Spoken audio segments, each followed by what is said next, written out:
계속해서 대구 경북 소식 전해드리겠습니다. 대구와 경북 쪽은 오늘 맑고 완연한 봄 날씨가 이어지겠습니다. 아침 최저 기온은 대구 9.8도, 구미 6.6, 안동이 8.4, 포항 13.3도 등으로 포근했습니다. 낮 최고 기온은 대구 25도, 경산 26도 등 20도에서 26도의 분포로 5월 중순의 기온이 예상됩니다. 대구와 경북 동해안과 일부 내륙에는 건조특보가 내려져 있습니다. 대구 경북의 미세먼지 농도는 오늘 보통 단계며 대기 정체로 인해 일시적으로 농도가 높아지겠습니다. 초미세먼지 환경 기준이 미국, 일본 등 선진국 수준으로 강화가 됐습니다. 경상북도는 소각장 운영 시간을 조정하고 도로 청소차를 긴급 운영하는 등의 먼지 저감 대책을 내놨는데 얼마나 실효성이 있을지는 의문입니다. 홍석준 기자입니다. 지난해 11월 이후 안동의 넉 달치 초미세먼지 측정 자료를 분석해봤습니다. 환경 기준을 초과한 날은 모두 20일. 그러나 강화된 기준을 적용하면 초과일수는 59일로 3배 가까이 늘어납니다. 특히 지난 11월은 한 달 중에 절반이나 환경 기준을 초과했습니다. 안동의 초미세먼지 오염 상태가 그동안 과소평가돼 왔음을 의미하는 셈입니다. 경상북도가 초미세먼지 저감 대책을 내놨습니다. 먼지 농도가 높아지면 도내 쓰레기 소각장 7곳의 운영 시간을 줄이고 도로 청소차를 긴급 투입한다는 게 골자입니다. 그러나 비교적 규모가 큰 민간 위탁 소각장 11곳은 대책에서 빠졌고 도청이 보유한 도로 청소차는 단 2대뿐입니다. 연간 경북 하늘에 배출되는 초미세먼지는 17,000톤, 이 중 10,000톤이 제조업 등에서 나오고 농업 잔재물 소각과 경유차 등의 오염 유발도 크지만 관련 대책은 전무한 실정입니다.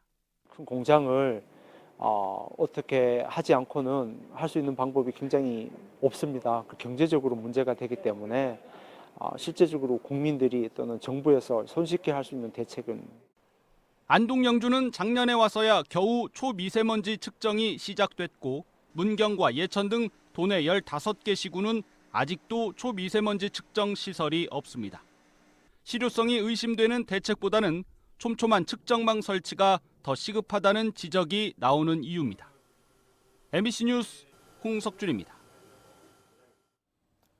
대구에 미세먼지 주의보가 내려지면 성서 소각장 가동을 절반으로 줄이고 공공주차장도 폐쇄가 됩니다. 공기질이 더 나빠져 경보가 발령되면 성서 소각장 운영도 중단합니다. 대구시는 이 같은 내용의 미세먼지 대책을 발표하고 어린이와 노인을 위해 황사 마스크를 지급하며 도로먼지 이동 시스템도 도입할 예정입니다. 또한 오래된 경유차를 폐차한 뒤 전기 트럭을 사면 특별 보조금으로 200만 원을 추가로 지원하는 사업도 계획하고 있습니다. 자유한국당 대구시당은 단수 후보를 추천하기로 한 대구 중구와 동구, 서구, 북구, 달성군 등 5곳의 기초단체장 후보를 오늘 확정할 예정입니다. 확정된 후보자는 중앙당과 협의한 뒤 발표하고 경선을 하기로 한 달서구와 수성구, 남구의 경선 방식과 일정도 오늘 정할 예정입니다. 한국당 경북도당은 오늘 기초단체장 신청자 면접을 하고 내일부터는 광역의원 신청자 면접을 하기로 했습니다. 경북의 기초단체장에는 81명, 광역의원에는 123명이 공천 신청을 했습니다. 대구시가 공공시설과 민간시설 11,000여 곳을 대상으로 다음 달 13일까지 국가안전대진단을 하고 있습니다.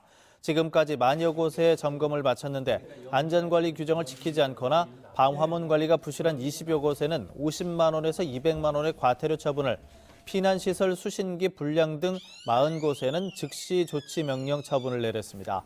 대구시는 정밀안전진단이나 보수가 필요한 시설에는 국비나 재난관리기금을 투입할 예정입니다.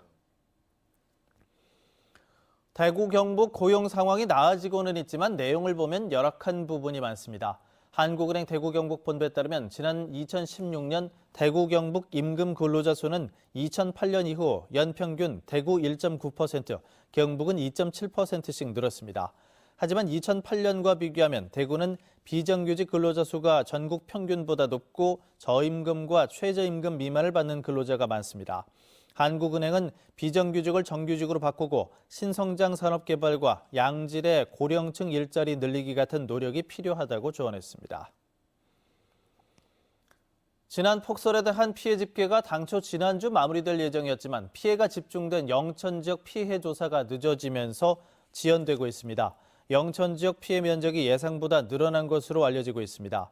이에 따라 이달 말로 예정됐던 피해 복구비 국비 지원 여부 결정도 늦어져 복구비 지급도 미뤄지게 됐습니다.